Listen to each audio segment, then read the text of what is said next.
السلام علیکم ناظرین، کیسے ہیں؟ امید ہے اب خیریت سے ہوں گے۔ پہلے ذمہ داریاں ادا کریں، پھر حقوق کا مطالبہ کریں۔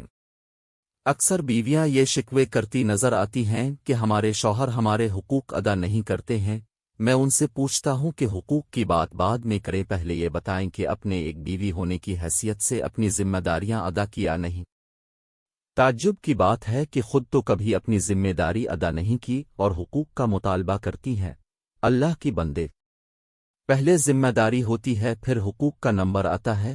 ایسی بیویاں اکثر اپنی انا اور نفس کی وجہ سے خود اپنے ہاتھوں سے اپنی بنی بنائی زندگی پر پانی پھیرتی ہیں، اور پھر جب کسی اور کی زندگی میں جاتی ہیں اور وہاں کی سختی دیکھتی ہیں تو اس کو احساس ہوتا ہے کہ وش میں اسی شوہر کے ساتھ وفاداری کا معاملہ رکھتی تو آج یہ دن دیکھنے نہ پڑتے، لیکن اب زندگ بھر سر پیٹنے کے علاوہ کوئی فائدہ نہیں۔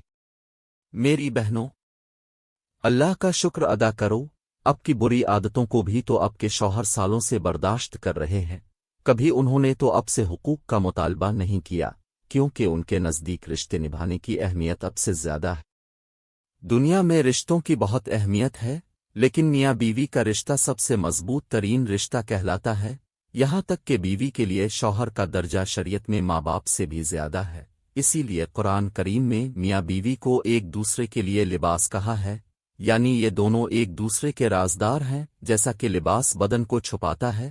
یہی وجہ ہے کہ جو عورت اپنے گھر والوں کے کہنے میں آ کر اپنے شوہر کے خلاف کھڑی ہو جاتی ہیں، میں نے اکثر ان کے گھر تباہ ہوتے دیکھے ہیں، اور پھر وہ کسی گھر میں بھی چین کی زندگی نہیں گزار پاتی۔